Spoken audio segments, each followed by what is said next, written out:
H1B visa جو کہ اس کی سالانہ فیس $1,500 سے بڑھا کر $1,00,000 کر دی گئی ہے۔ معیشت کو سخت دھچکا ہے، $171 بلین کے ٹیکس میں اضافہ ہے، صارفین پر بوجھ ہے۔ امریکہ کی طاقت جو ہے نا وہ اس کے امیگرنٹس میں تھی، لیکن اب جب یہ امیگرنٹس کو کٹ آف کیا جا رہا ہے اور وہ جو امریکہ کی ڈیموکریٹک لبرل پالیسیز تھیں، وہ جو فریڈم آف سپیچ تھی، جو لینڈ آف ڈریمز تھا، وہ خواب اب کچھ دھندلا سا دکھائی دیتا ہے۔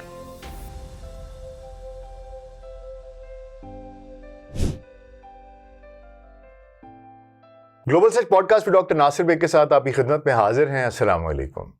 آج ہم بات کریں گے ایک ایسے ملک کی جو کبھی خوابوں کی سرزمین کہلاتی تھی، جہاں لوگ اپنے خوابوں کی تعبیر ڈھونڈنے آتے تھے، جو بلا تفریق رنگ، مذہب، قومیت، ہر کسی کو کھلی باہوں کے ساتھ گلے لگاتا تھا، جہاں جمہوریت کا راج تھا، جہاں آزادی اظہار رائے کا راج تھا۔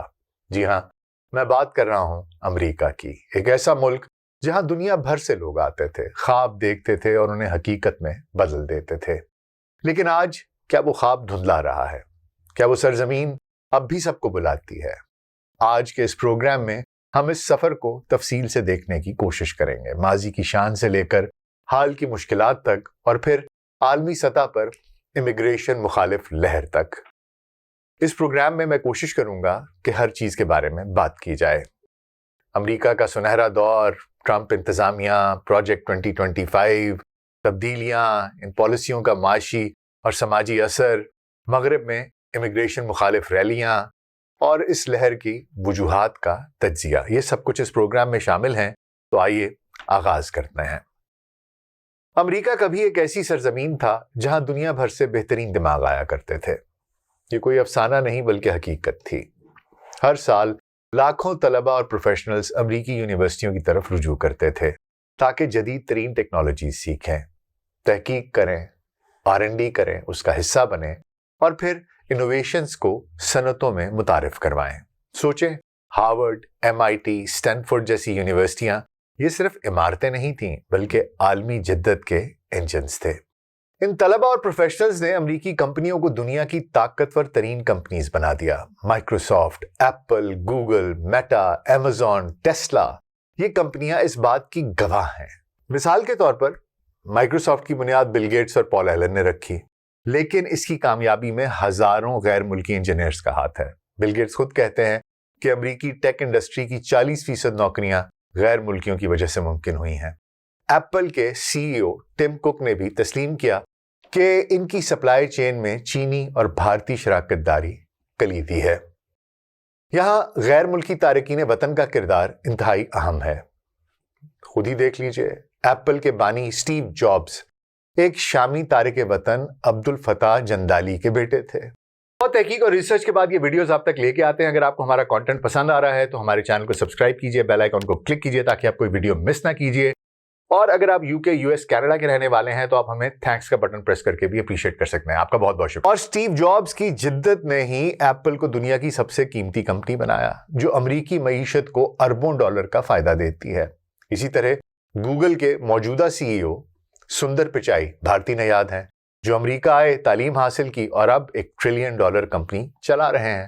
مائکروسافٹ کے CEO ستیا نڈیلا وہ بھی بھارتی نژاد ہیں، جن کی قیادت میں کمپنی نے کلاؤڈ کمپیوٹنگ میں انقلاب برپا کیا۔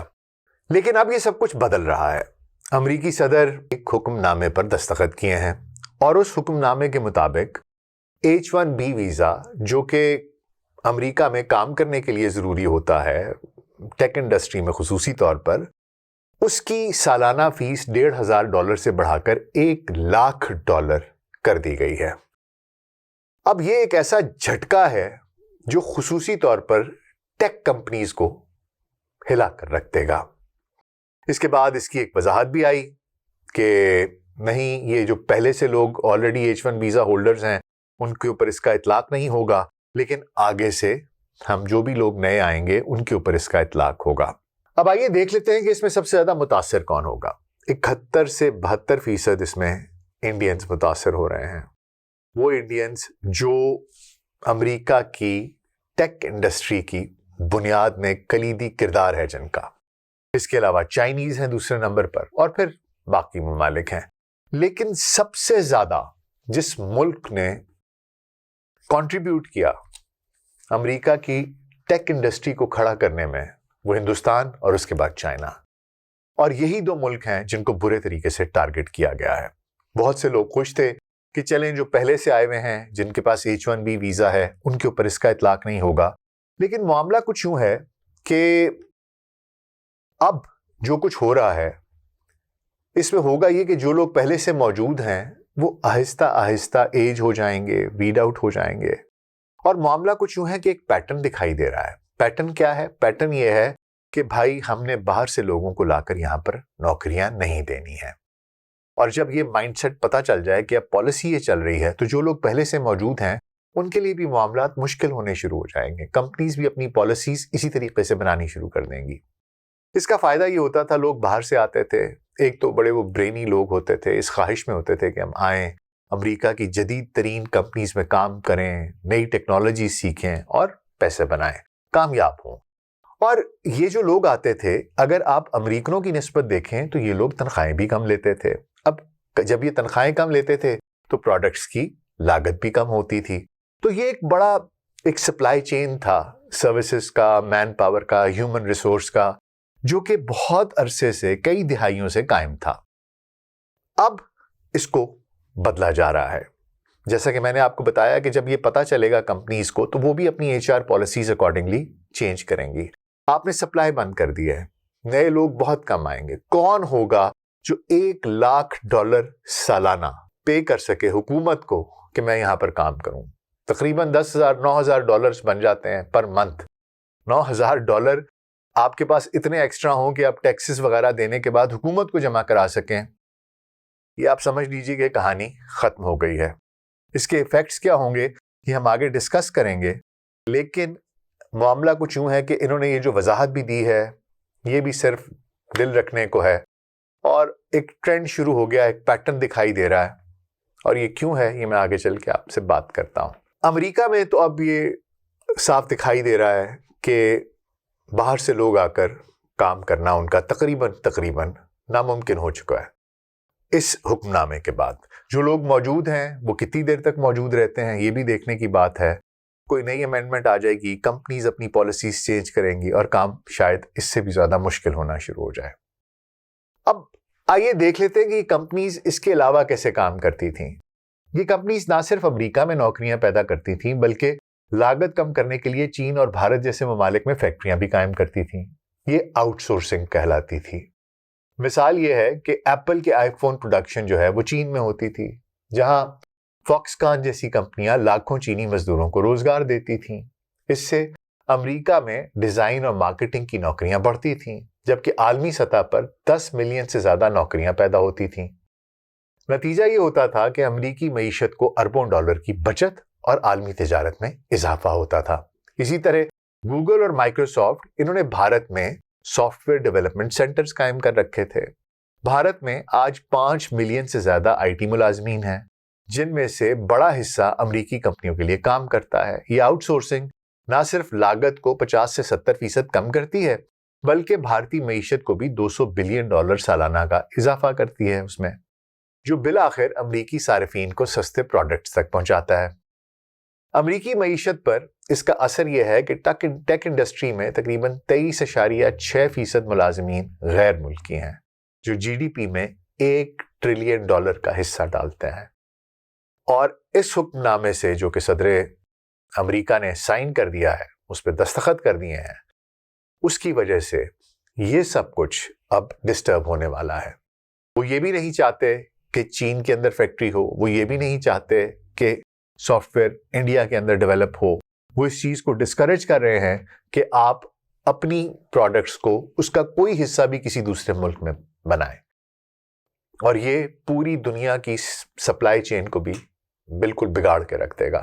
دراصل یہ جو $1 ٹریلین امریکہ کی معیشت میں شامل ہو رہا تھا تارکین وطن کی وجہ سے, یہ اسی لیے پاسبل ہوا کہ امریکہ نے ویزا پالیسیاں کھلی رکھی ہوئی تھی. H1B ویزے تھے, طلباء پروفیشنلز وہ یہاں آتے تھے, کام کرتے تھے, ان کو رہنے کی اجازت تھی.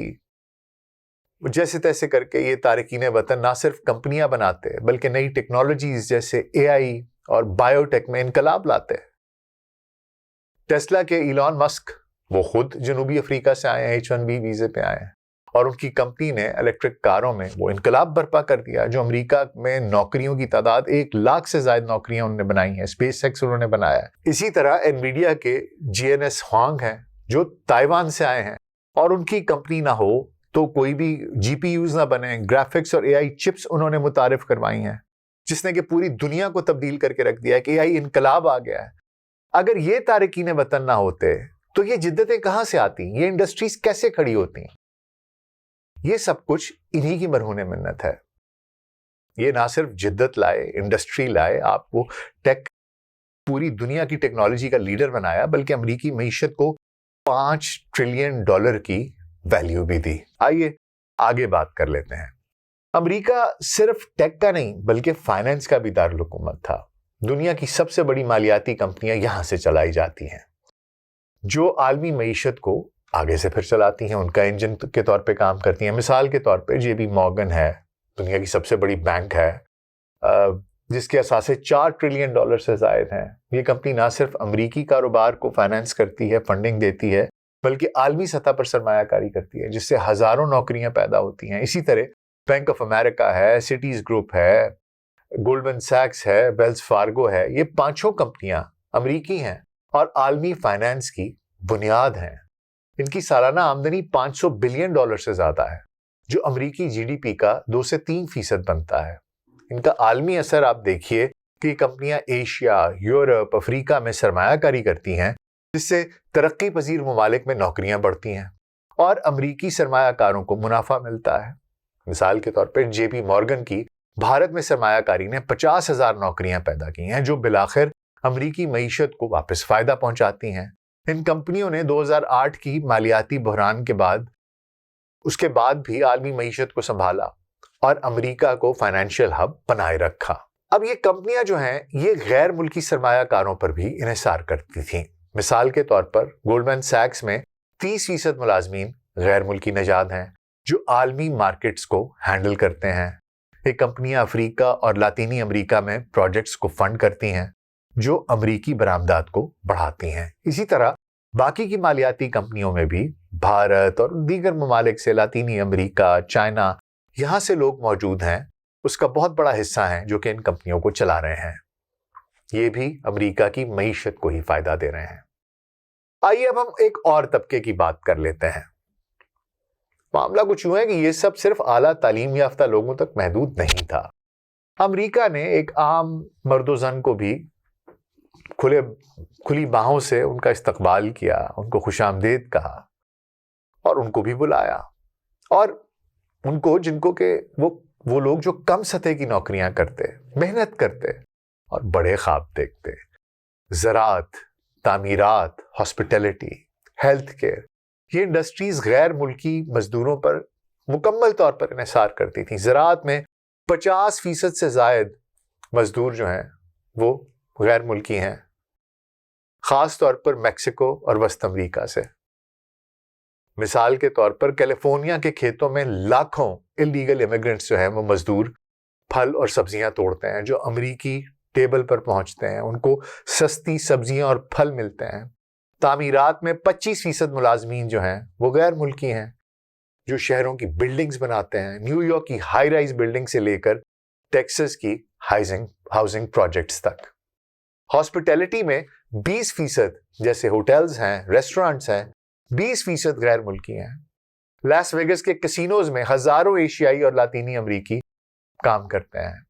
ہیلتھ کیئر میں 18% نرسز غیر ملکی ہیں, خاص طور پر فلپین سے اور بھارت سے, جو بوڑھے امریکیوں کی دیکھ بھال کرتے ہیں.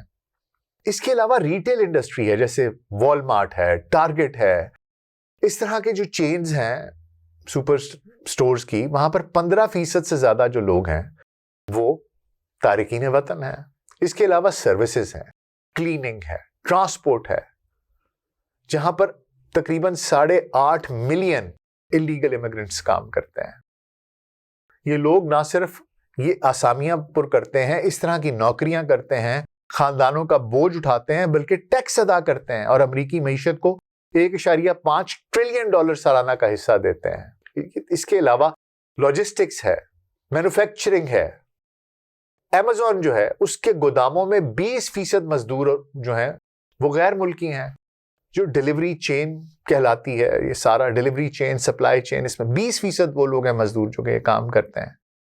تو ایسا نہیں تھا کہ یہ لوگ یہاں پر صرف امریکہ کو کھا رہے تھے، یہ وہاں پر آ کر کام کر رہے تھے، وہ سروسز پرووائڈ کر رہے تھے جو امریکی شاید نہیں کر پاتے۔ اور صرف یہی نہیں کہ وہ کما کے کوئی، ٹھیک ہے وہ ریمیٹنسز بھی کرتے تھے، اپنے ملکوں میں بھی بھیجتے تھے، لیکن وہ وہاں پر خرچ بھی کر رہے تھے، وہ ٹیکس بھی پے کر رہے تھے اور آپ کو یہ ساری کی ساری سروسز بھی دے رہے تھے۔ آئیے اب ذرا امیگریشن کے اعداد و شمار ذرا اس کے بارے میں کچھ بات کر لیتے ہیں۔ دراصل یہ سب کچھ اس لیے ممکن ہوا کہ امیگریشن پالیسیز جو تھیں وہ بہت کھلی تھیں۔ 2016 سے 2024 تک امریکی محکمہ خارجہ نے سالانہ 9 سے 10 ملین غیر امیگریشن جو ویزاز ہیں وہ جاری کیے۔ جنوری 2018 میں 9 ملین ویزے، جن میں سے 6.8 ملین ٹورزم اور بزنس یعنی کہ بی ویزاز شامل تھے۔ جو یہ جو نان امیگرنٹس ہیں ان ویزوں کا 74% ہے۔ ورک ویزوں میں H1B ویزا ہے جو کہ ہائی اسکلڈ ویزا جس کی میں بات کر رہا ہوں، 85,000 سالانہ، اور اس کے علاوہ L1 ویزا جو کہ انٹرا کمپنی ٹرانسفر ہوتا ہے وہ لاکھوں یہ ہوئے۔ اس کے علاوہ طلبہ کے لیے F1 ویزے 3 لاکھ سے زائد امیگرنٹس جو ہیں ان کو ایشو کیے گئے۔ 2023 میں 31 ملین غیر ملکی کام کر رہے تھے جو کل ورک فورس کا 19% تھے۔ ٹورزم سے 80 ملین زائرین سالانہ آتے تھے جو $200 بلین کی معیشت کے اندر وہ ایڈیشن کرتے تھے۔ یہ اعداد و شمار بتاتے ہیں کہ امریکہ بس اوپن کھلا تھا سب کے لیے۔ 2020 میں کووڈ کے باوجود 5 ملین ویزاز جاری ہوئے تھے۔ اب آپ خود سوچ لیجئے۔ اب ہوا کیا ہے کہ جب سے ڈونلڈ ٹرمپ آئے ہیں اور ان کی جو دوسری مدت ہے کہ جو جنوری 2025 سے شروع ہوئی ہے، تب سے سب کچھ بدل رہا ہے۔ امیگریشن اور ویزا پالیسیز ان کی اثر نو تعریف ہو رہی ہے۔ یہ پالیسیز نہ صرف تارکین وطن کو متاثر کر رہی ہیں بلکہ امریکی معیشت کو بھی۔ ٹرمپ کی پچھلی مدت کی جو پالیسیز ہیں 2007 میں، وہاں پر بھی ایک مسلم بین کی اور میکسیکو کی وال کی بات ہوتی رہی، اس کی بازگشت ہم سب سنتے رہے۔ لیکن معاملہ یہ ہے کہ یہ جو آئیڈیالوجی ہے کہ جو انلیگل امیگرنٹس ہیں ان کو ڈیپورٹ کیا جا رہا ہے، ایون جو امیگرنٹس ہیں ان کے لیے معاملات کو مشکل کیا جا رہا ہے، جو ویزاز ہیں ان کو سٹائفل کیا جا رہا ہے، ان کے رولز ریگولیشنز، فیس اتنی بڑھائی جا رہی ہیں کہ لوگوں کے لیے فیزیبل ہی نہ ہو کہ وہ آئیں۔ اس کے پیچھے آخر آئیڈیالوجی کیا ہے، کرنا کیا چاہتے ہیں؟ تو جناب اس کے پیچھے آئیڈیالوجی، میں نے ایک ویڈیو پہلے بھی بنائی تھی امیگریشن کے اوپر، اگر آپ ہو سکے تو وہ ضرور دیکھیے گا، وہ بھی بہت تفصیلی ویڈیو تھی۔ اس میں نے سمجھایا تھا کہ اس کے پیچھے کی آئیڈیالوجی کیا ہے۔ ابھی ذرا تھوڑا سا مختصر طور پر اس کو ایک دفعہ ٹچ ضرور کر لیتے ہیں۔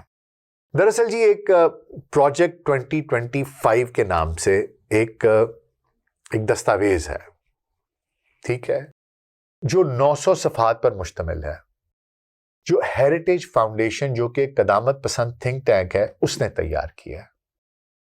یہ بیسیکلی اگلی قدامت پسند صدارت کے لیے ایک بلو پرنٹ تھا جو انہیں بنایا تھا، اور اب آگے ٹرمپ تو یہ ان کے لیے ایک بلو پرنٹ ہے جو وفاقی حکومت کو کہتا ہے کہ جی فیڈرل گورنمنٹ کو چھوٹا کریں، اس کو سکویز کریں، صدر کی طاقت کو بڑھائیں، اور جو الٹرا کنزرویٹو سماجی ویژن ہے اس کو نافذ کرنے کی کوشش کریں۔ یہ اس کا منصوبہ تھا۔ اب اس کی جو آئیڈیالوجی ہے دراصل یہ ہے امریکہ فرسٹ، اور وہ جو ماگا کانسٹیٹیوشنسی ہے کہ میک امریکہ گریٹ اگین، امریکہ فرسٹ کا نعرہ دراصل اس آئیڈیالوجی سے نکلا ہے، یعنی امریکیوں کو ترجیح دو، غیر ملکیوں کو محدود کرو۔ یہ قدامت پسندانہ اصولوں پر مبنی ہے، جیسے خاندانی اقدار، مذہبی آزادی اور بارڈر سیکیورٹی۔ دراصل یہ ایک فرانسیسی مصنف تھے، رینو کاموس، ان کی کتاب تھی لی grand replacement, the great replacement. یہ اس سے متاثر ایک نظریہ ہے جس کو کہ پروجیکٹ 2025 کا حصہ بنایا گیا ہے۔ یہ تھا کیا، اس کے پیچھے آئیڈیالوجی یہ تھی کہ جناب جو سفید مسیحی ہیں نا وہ ایک برتر نسل ہے، یہ اس نسل پر مبنی ہے، اس کا نظریہ یہ ہے کہ جو یورپی اور امریکی سفید مسیحی آبادی ہے اس کو مسلمان اور غیر سفید تارکین وطن جو ہیں ان سے تبدیل کیا جا رہا ہے، جو کہ ایک سازش ہے۔ پروجیکٹ 2025 کے حامی دراصل اس نظریے کو پروموٹ کرتے ہیں جو سفید قوم پرستوں کے لیے ان کا حامی ہے۔ مصنفین میں پال ڈانس ہیں جو کہ ڈائریکٹر ہیں، کیون روبس ہیں جو کہ سابق ٹرمپ مشیر ہیں، اور 100 سے زائد قدامت پسند ماہرین شامل ہیں۔ یہ دستاویز 2023 میں شائع ہوئی اور ٹرمپ نے انتخابی مہم میں اسے وش لسٹ کہا، حالانکہ بعد میں اس سے انکار بھی کرتے رہے۔ لیکن ہوا کیا؟ ہوا کچھ یوں ہے جناب کہ اب اس کے پہلے میں آپ کو بتا دوں کہ اس کے کلیدی نکات کیا ہیں۔ پہلا اس کا جو کلیدی نکتہ ہے وہ کیا ہے؟ ماس ڈیپورٹیشن کرنا، کہ 10 سے 20 ملین غیر قانونی تارکین وطن کو نکال دیا جائے۔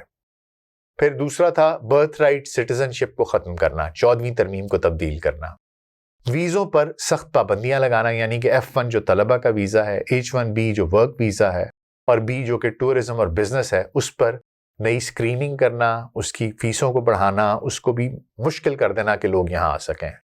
اس کے بعد اسائلم سسٹم کو ختم کرنا، پھر ایک نئی دیوار کھڑی کرنا وہ میکسیکو والی، پھر یہ کہ ٹیکنالوجیکلی اس طریقے سے مانیٹرنگ ہو، اس طریقے سے اس کی ساری اسکروٹنی ہو کہ چیزیں لوگوں کے لیے مشکل ہو جائیں۔ اور اس کے بعد تھا کہ غیر ملکی امداد کو کم کیا جائے اور اندرونی سیکیورٹی ایجنسیز کو مزید بااختیار بنایا جائے۔ دراصل یہ پالیسیز جو ہیں یہ معیشت کو کمزور کر رہی ہیں، کیونکہ 74% امریکی امیگریشن کو مثبت سمجھتے ہیں۔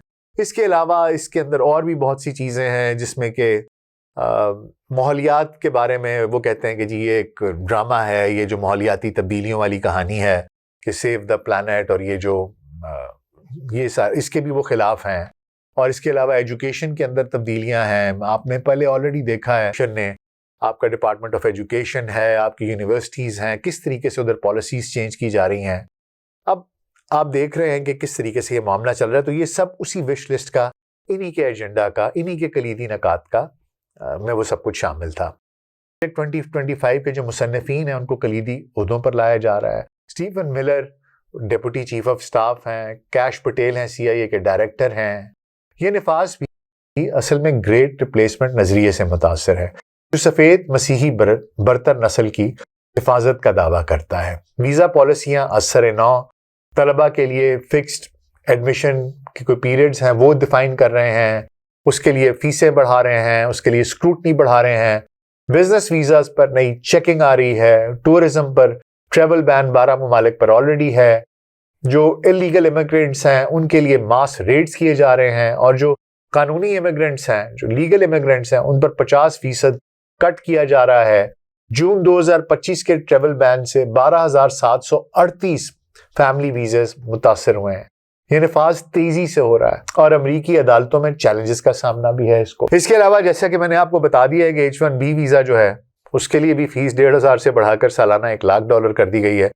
تو things are actually getting worse and worse۔ آئیے اب دیکھ لیتے ہیں کہ یہ جو ایک امریکی خواب دھندلا رہا ہے، ایک معاشی بحران آ رہا ہے، اس کے اثرات کیا ہیں، یہ کیا معاملات ہیں۔ دیکھیں تارکین وطن پر کیا اثرات ہوں گے۔ تعلیم، بزنس اور کام کی راہیں بند ہوں گی۔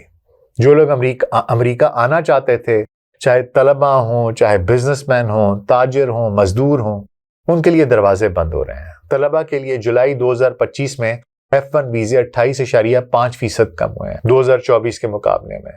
فال 2025 میں انٹرنیشنل انرولمنٹ 30 سے 40% گر سکتا ہے، جو 15% مجموعی کمی کا سبب بنے گا، خاص طور پر گریجویٹ پروگرامز میں۔ بزنس ویزوں پر تاخیر ہو رہی ہے۔ ٹورزم 20% کم ہو گئی ہے۔ اس کا کل اثر کیا ہے؟ 2,80,000 طلبہ متاثر ہوں گے، جو $7 بلین کا نقصان ہے۔ بھارتی اور چینی طلبہ جو 50% ہیں سب سے زیادہ متاثر ہوں گے۔ اسی طرح باقی یونیورسٹیز ہیں جن کے میں آپ کو بتا سکتا ہوں۔ اس کے علاوہ ice immigration and customs enforcement جو ہے اس کے ریڈز ہیں، اس کی سرگرمیاں شدت اختیار کر گئی ہیں۔ ٹرم کی دوسری مدت سے اب تک یعنی کہ ستمبر 2025 تک آئس نے تقریباً 2 لاکھ سے زائد غیر قانونی تارکین کو ڈپورٹ کر دیا ہے، اور یہ تعداد ستمبر کے آخر تک 3 لاکھ تک پہنچ جائے گی۔ یہ ریڈز نہ صرف الیگل امیگرینٹس تک محدود ہیں، بلکہ جو لیگل امیگرینٹس ہیں ان کو بھی مشورہ دیا جا رہا ہے کہ جناب آپ ہر وقت اپنا پاسپورٹ اور اپنی دستاویزات اپنے ساتھ رکھیں، کیونکہ آئس اور ان کے ایجنٹس جو ہیں وہ گھروں پر ریڈ کر سکتے ہیں، اور اگر نسل یا جلد کی رنگ کی بنیاد پر شک ہو تو پوچھ گچھ کر سکتے ہیں۔ وہ کس طرح؟ یہ امریکہ کی بات ہو رہی ہے، کیونکہ سپریم کورٹ کے حالیہ فیصلے نے ریشل پروفائلنگ کی اجازت دے دی ہے کہ اگر آپ کو کسی کا رنگ ایسا دکھائی دیتا ہے، کوئی گندمی رنگ کا ہے، تو آپ اس سے جا کے پوچھ سکتے ہیں۔ جیسے لٹینوز ہیں، یہ ساؤتھ ایشیا کے ہم لوگ ہیں، ہندوستانی ہیں، پاکستانی ہیں، بنگلہ دیشی ہیں، چائنیز ہیں، تو وہ اگر ان کو لگتا ہے کہ جی جو غیر سفید فام لوگ ہیں ان کو نشانہ بنایا جا سکتا ہے۔ یہ ریڈ شکاگو اور دیگر شہروں میں شروع ہو چکے ہیں اور بڑھتے جا رہے ہیں، جو لیگل امیگرینٹس جو ہیں ان کو بھی خوف میں مبتلا کر رہا ہے۔ اس کے بعد کاروبار پہ اثرات دیکھ لیتے ہیں جی، جو ٹیرف اور پالیسیز ہیں ان کے پر کیا ہو سکتی ہیں۔ دراصل جی یہ جو پالیسیز ہیں نا ٹیرفز کے ساتھ مل کر یہ تباہی مچا رہی ہیں۔ ٹیک انڈسٹری کا میں نے آپ کو بتا دیا، H1B ویزا آپ نے چینج کر دیا ہے، آپ کے پاس نئے اسٹوڈنٹس نہیں آ رہے، آپ کے پاس انڈسٹری میں نئے لوگ نہیں آ رہے، آپ کے جو انلیگل امیگرینٹس آپ کے اس طرح کے کام کر رہے تھے جو امریکی نہیں کرتے ان کو بھی آپ نے نکال دیا، وہ بزنسز بھی آپ کے متاثر ہو رہے ہیں۔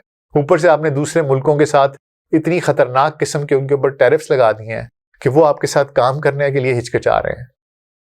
یہ سب کچھ مل کے، جس طرح چین پر 60% آپ نے کہا جی ہم لگائیں گے، بھارت کے اوپر 50%، باقی لوگوں کے اوپر، اس سے جی ڈی پی پر 6% جو ہے نا وہ کمی ہوگی، اور اجرت جو ہے وہ 5% تک گر سکتی ہے۔ یونیورسٹیز پہ کیا ایفیکٹ ہوگا جی؟ ٹاپ یونیورسٹیز میں 30 سے 40% سیٹیں خالی ہیں، خاص طور پر جو STEM پروگرامز ہیں، science, technology, engineering, math programs جو ہیں ان میں اب نافسا کے مطابق 15% انرولمنٹس کی کمی ہے، اس سے $7 بلین کا نقصان ہوگا۔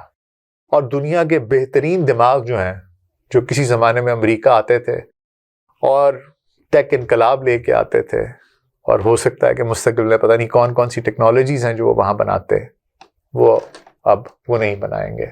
اس کے بعد ٹیکنالوجی انڈسٹری ہے، اس میں آؤٹ سورسنگ وہاں سے ختم کرو، سارے کا سارا پروڈکشن یہاں پر لے کے آؤ، ہر چیز یہاں پر لے کے آؤ، مینوفیکچرنگ یہاں پر کرو، ایپل کی بھی یہاں پر کرو، مائکروسافٹ کے اوپر بھی۔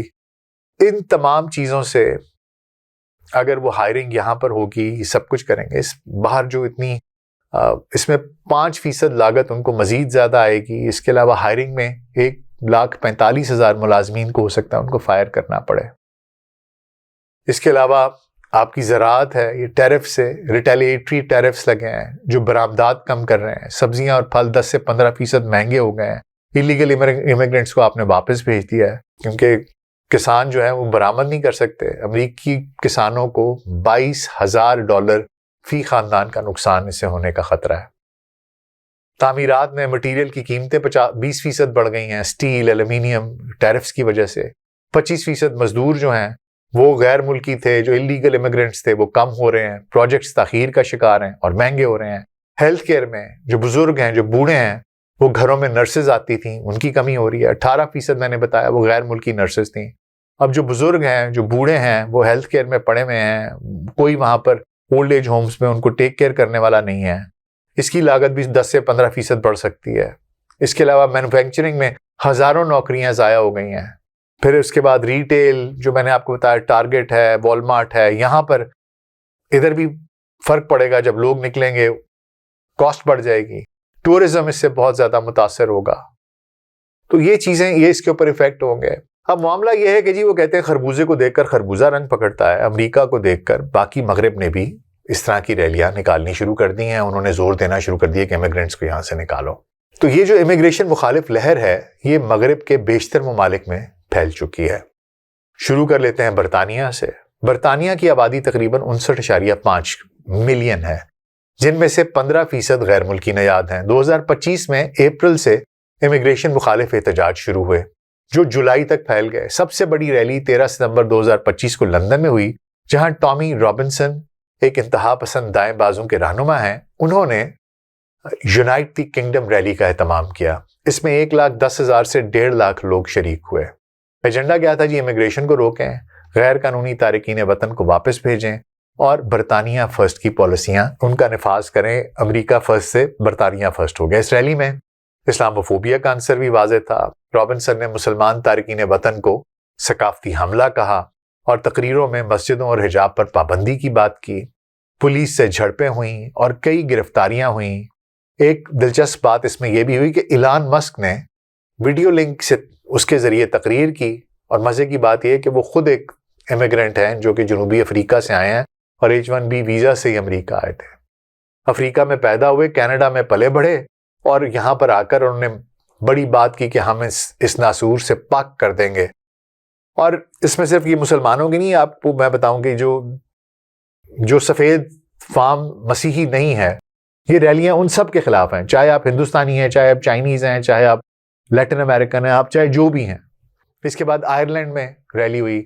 آئرلینڈ کی آبادی تقریباً 5.3 ملین ہے، جس میں سے 20% غیر ملکی نژاد ہیں۔ 2025 میں جون میں بیلمے میں امیگریشن مخالف فسادات ہوئے جو 2 رومانیائی تارکین وطن پر جنسی حملے کے الزام سے شروع ہوئے، اور شرکاء کی تعداد ہزاروں میں تھی، اور احتجاج ڈبلن تک پھیل گئے، جہاں 22 جون کو امیگریشن مخالف مظاہرہ ہوا۔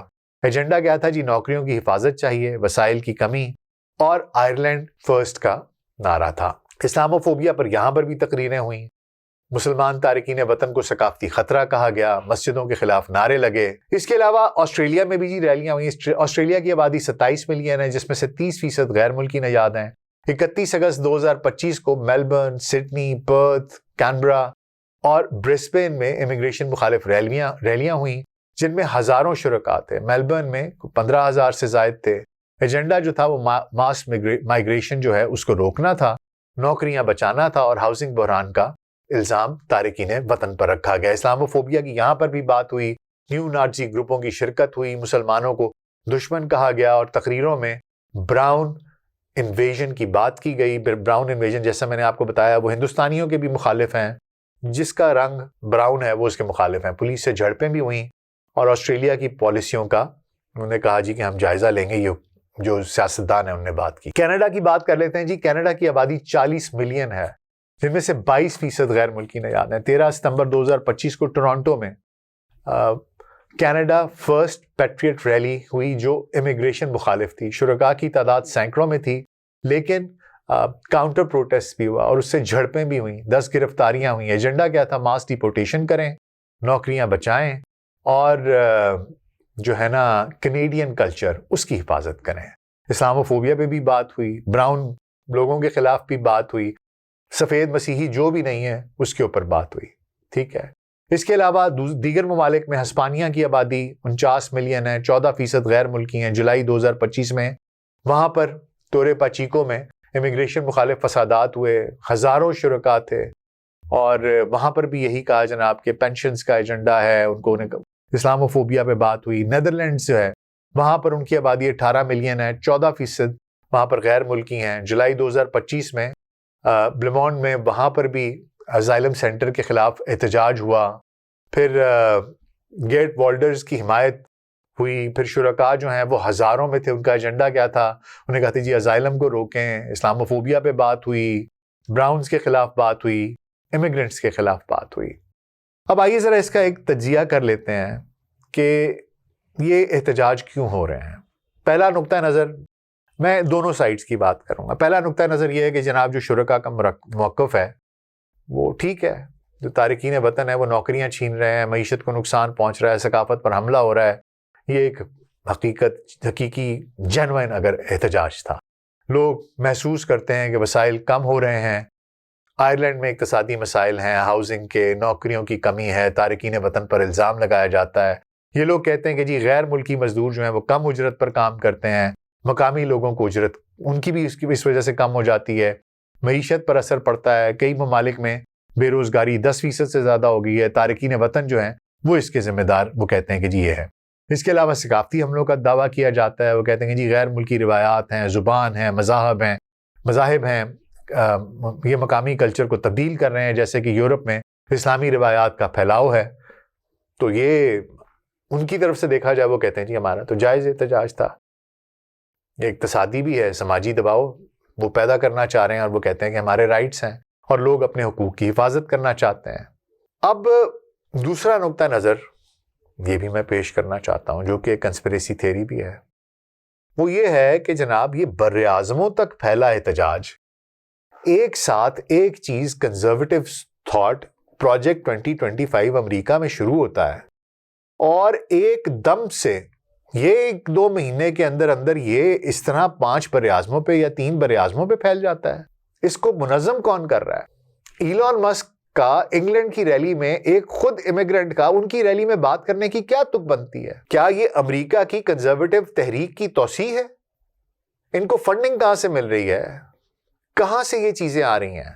آپ کو میں مثال دوں، جب یوکرین میں ایک اورنج انقلاب آیا تھا، اس کے بعد نا الزام لگا تھا، امریکی ایک یہودی تھا جارج سوروس، اس پہ الزام لگایا تھا کہ اس نے نا یہ سارے کا سارا یہ اس نے آرکسٹریٹ کیا تھا، فنڈز کہاں سے فراہم کیے جاتے ہیں. جیسے پھر اس کے بعد دائیں بازوں کے جو گروہ ہوتے ہیں ان کو اربوں ڈالر کی امداد دی جاتی ہے. جو کلیدی لوگ ہوتے ہیں، کی لوگ ہوتے ہیں، ان کو لائن میں لایا جاتا ہے، اپنے نظریے کے ساتھ الائن کروایا جاتا ہے. انتظامیہ میں، میڈیا میں سیاست دانوں کو مالی آفرز کی جاتی ہیں، ان کو اپنے ساتھ ملایا جاتا ہے. پھر میڈیا کا استعمال کیا جاتا ہے، الیکٹرانک میڈیا، سوشل میڈیا پر انقلاب کے نعرے لگتے ہیں، ہیش ٹیگز پھیلائے جاتے ہیں. پھر باٹس جو ہیں سوشل میڈیا کے وہ ایکٹیویٹ ہو جاتے ہیں. ہزاروں پوسٹس ہوتی ہیں، ہزاروں لاکھوں باٹ اکاؤنٹس ہیں جو پیغامات شیئر کرتے ہیں، ٹویٹس کرتے ہیں، میسیجز کرتے ہیں، جس سے کہ ایک اوپینین بلڈنگ ہوتی ہے. اور یہ سب کچھ جب اکٹھا ہوتا ہے تو لوگوں کی سوچ تبدیل ہوتی ہے، لوگوں کا اوپینین تبدیل ہوتا ہے. ایک ساتھ ایک چیز ایک شہر سے، ایک ملک سے شروع ہو کر وہ لہر اس طریقے سے بر اعظموں تک ایسے نہیں پھیل جاتی، اس کے پیچھے بڑی محنت ہوتی ہے.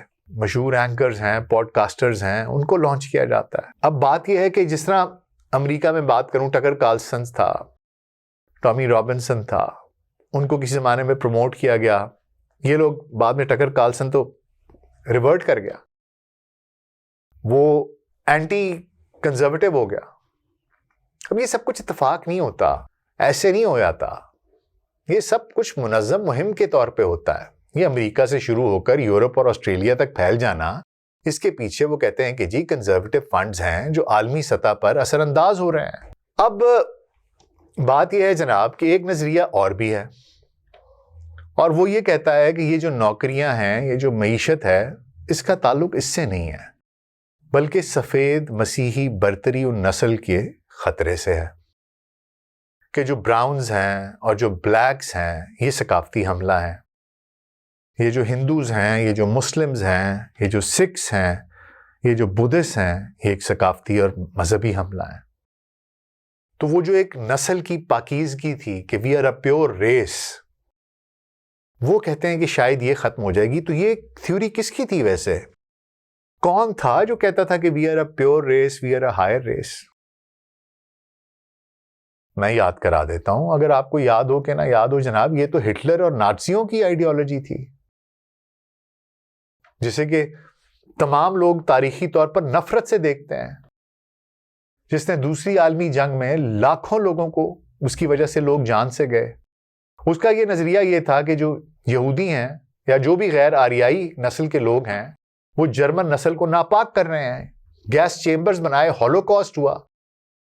آج کیا گریٹ ریپلیسمنٹ نظریہ جو ہے یہ اسی کی کاپی پیسٹ نہیں ہے، جو مسلمانوں کو، جو ہندوؤں کو، جو سکھوں کو، جو بدھسٹ کو، جو غیر سفید فاموں کو نشانہ بنا رہا ہے. یہ نظریہ نہ صرف نفرت پھیلا رہا ہے بلکہ تشدد کو جنم دے رہا ہے. جیسے نیوزی لینڈ میں مسجد میں حملہ ہوا، امریکہ میں سفید قوم پرست ریلیاں نکلی ہیں، یہ نسل پرستی کی جڑ ہیں. ایک ہندوستانی کو، ایک انڈین کو اس کا سر قلم کر دیا ہے. تو یہ تھیوری یہ کہتی ہے جناب کہ یہ اقتصادی دعووں کے پیچھے دراصل اس طرح کے شدت پسندانہ نظریات ہیں، اور وہ کہتے ہیں کہ یہ عالمی امن کو بہت بڑا خطرہ ہے. اس کی وجہ یہ ہے کہ آپ کو یاد ہوگا کہ وہ جو آئیڈیالوجی تھی وہ بھی ایک عالمی جنگ پہ ختم ہوئی تھی، اور ہو سکتا ہے کہ یہ بھی پھر یہ نظریہ یہ کہتا ہے کہ اس کے اینڈ میں بھی کہ ایک وار ہوگی بہت بڑی، اور انسان لاکھوں کی تعداد میں مریں گے. اللہ کرے ایسا نہ ہو.